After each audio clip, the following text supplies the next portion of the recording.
Hi everyone, welcome back. So as you can see, I am not in frame for today's video because I am doing my tarot collection video finally. As I was pulling this out, I realized that I had both more and less tarot than what I originally thought I had. Don't ask me how that's possible, it just is. So I'm gonna start from the bottom just here and work my way up and let you know what decks I have. So the first deck that you see here is the Mystical Faerie Tarot, Barbara Moore and illustrated by Linda Ravenscroft. So this is the back, and it has a sort of gold sheen to it, which is really beautiful, and the oak leaves and the acorn, very fairy. And this is the star card. So it has quite a big border around it. I did use this in one of my Deck of the Month challenges, and I got some pretty good results. As you guys know, I love working with fairy energy, and these cards are definitely no exception. And they are also a little bit mischievous and a little bit tricksy. Just now as I was going through these cards, I noticed that half of them were upside down, and I definitely don't remember doing them that way because, as I've mentioned before, I don't work with reversals. So now we'll move on to Shadowscapes Tarot. I haven't had a calling to really work with these cards yet, as much as I love the illustrations and the imagery by Stephanie Pui-Min and again another Barbara Moore combination deck. I just haven't felt called to work with these cards on a day-to-day basis. I have worked with them a little bit, as I've mentioned, but at the moment I just, even though I really love everything about these cards, I just haven't really worked with them enough yet. But I'm sure their time will come. So that is the Shadowscapes Tarot, which is deck number 2. And now, a tarot that is very near and dear to my heart, which is the Lord of the Rings Tarot. It's a US game system deck, and I believe it's also meant to be a card game. This is actually, I'm pretty sure this is the first tarot deck that I ever received, ever. And this was at a time where I actually had no idea what Lord of the Rings was. Now I am such an avid fan, I've read all the books, absolutely love the movies, the world, Tolkien, everything. But when I was young, geez, I got these cards when I was so little, I had no idea what any of that stuff meant. I mean, I don't even know what really drew me to them, except that Lord of the Rings has now played a huge role in my life. And so I feel like, even though I don't use these cards, I just can't part with them, because they have such a sentimental value. I haven't really looked at these cards in a very long time either, so, you know, maybe the time will come where I will feel drawn to work with the imagery and the story behind these cards. It's just, you know, being such a visual person, they're actually not really that pretty. And the borders are really distracting, and the backs are pretty gross. Like, just in a visual way, I just don't find myself very drawn to the imagery. And I feel like I haven't seen any Lord of the Rings or Hobbit decks that do Tolkien and the story justice, really. So that's a challenge to all those tarot makers out there. Yeah, I'm talking to you. I challenge you to make an amazing Lord of the Rings tarot deck. And as soon as you do, you can bet your bottom dollar I'm gonna buy it. Alright, so that's the third deck in my collection. So now I'm going to move on to one of my more recent purchases, which you guys probably saw from my unboxing. I still have not worked with the Stokes Gothic Tarot yet. And you see it's quite a lot thinner and smaller than, well, yeah, smaller as well, than my other tarot cards. It's kind of cute. I've recently been going through the Holistic Tarot workbook. Well, not really the worksheets, but have just been reading it. Basically, my aim is to read it cover to cover. And I feel like once I do that, I will understand how to use this deck properly and feel a bit more drawn to it. I do like the imagery in it. I mean, the reason I got this was because I'm a huge Stokes fan.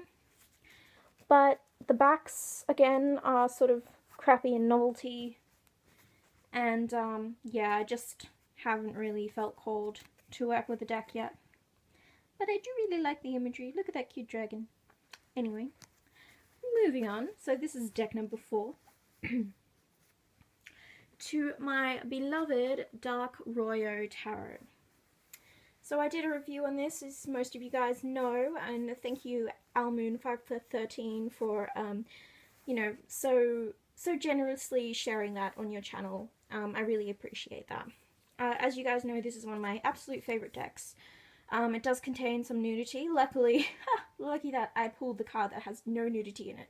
So I won't go through this because I do have a review of that up on my channel if you guys want to see a little bit more information about that. But I do really deeply love this deck. And I've actually had it for 3 years. And I've been working with it for 3 years. And I didn't think it had been that long. Like, I knew I'd been working with it for a while, but I was pretty impressed to find out that we'd been together for 3 years. You know, it's like a long-term relationship. This is my little cute mini Egyptian tarot that I have more for novelty's sake and because I love ancient Egypt. I haven't found an ancient Egyptian tarot that I really want to purchase. But I had to get this one just because he's so cute. It's so cute and it's so mini. Look at that. Haven't really worked with this deck either. Well, I kind of do little funny draws from it and sort of to practice my intuition skills, but don't really use it much. So that is deck number 6. So now on to my Ceccoli tarot. So this is the... Sorry about that interruption, that was my dad coming home from work and saying hello. So this is my Nicoletta Ceccoli tarot. I saw Almoon513's, was it review or unboxing of this? I think it was a review of this tarot deck.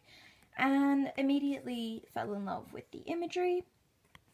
And we have, it's like, for me this deck is one of those decks that I just have an instant bond and an instant connection with. And the readings, I just understand this deck and it understands me.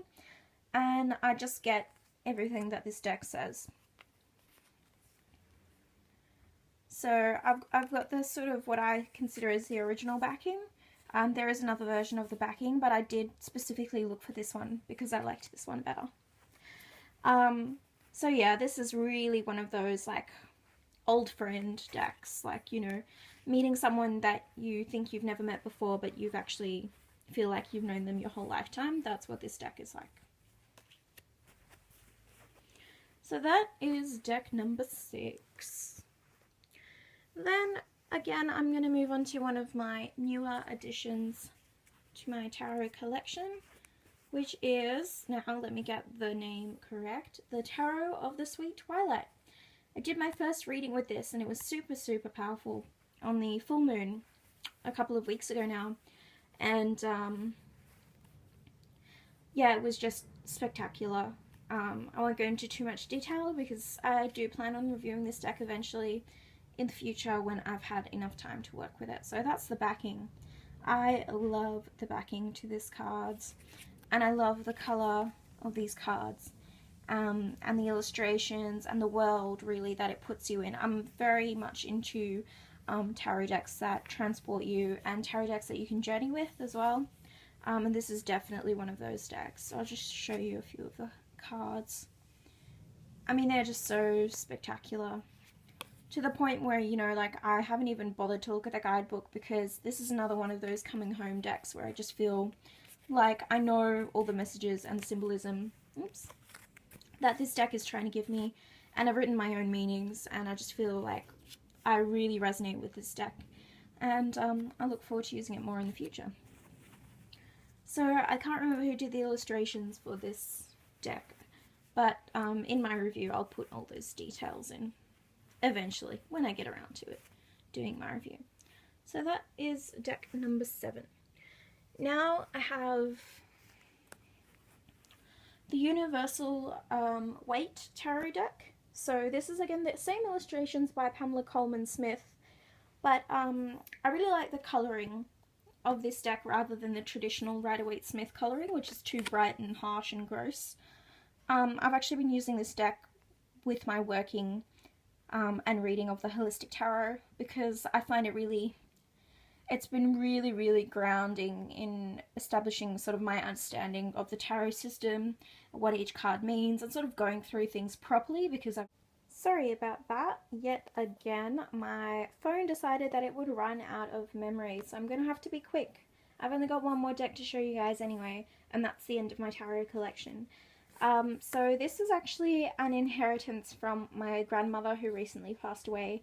My parents brought back a bunch of her cards, which, because I'm the only tarot reader in the family and card reader, I got a couple of the Norman decks as well. They kind of came to me, which I really appreciate, because as I said, I've been using this one to study the tarot system properly, and I just find it a lot more attractive to look at these colours and this depiction rather than the traditional Rider-Waite-Smith deck. And yeah.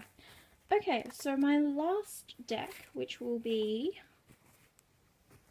lucky deck number 9, I think. 1, 2, 3, 4, 5, 6, 7, 8, 9, 10. Oh, lucky deck number 10. That is a very fortuitous number. Is, of course, the magnificent Wooden Tarot, which I have worked with on and off. You know, Almoon 513 described her slow dance with the Thoth deck, the Thoth Tarot, and its system, and I've had a very similar experience with this deck, and I've just felt like we've had a bit of time apart from each other. I absolutely love all the imagery on this deck. See, my cards are quite bowed, and they just kind of came like that, which was a little bit crap, kind of disappointing. But then, you know, once you get over the fact that it is actually paper that moves and breathes, and even after it's been cut from a tree, it still has a life, then you kind of get over it. So I'm over it, sort of. But this is my lovely Wooden Tarot by Skullgarden, and I love the imagery, but I feel like, again, once I do my proper traditional sort of training with the Rider-Waite system, I feel like, again, I'll be able to approach this deck with a bit more understanding, and we'll be able to connect a bit more fully. Not that we don't already, though. I feel like there is a super earthy shamanistic vibe, and my sort of tourist energies and my earth energies are really drawn to this deck. Also, ooh, if I can see, I'm probably not going to find it now, because of course when you look for something, aha, there it is, my love. This is actually, I'm not going to lie, one of the key reasons why I bought this deck, because an octopus is the Queen of Looms, or the Queen of Cups, and how could I not? As someone who strongly associates with the court cards in the cup suit of the sort of minor arcana. Okay, so my camera cut out on me again. I'm running dangerously low on memory on my phone, so I'm gonna have to cut this video to a short here. As usual, thank you all for watching. I hope you enjoyed having this little glimpse and a little peek at my tarot collection. I hope to film an oracle collection video soon as well. So 10 decks of cards all up, and just some of the crystals as well.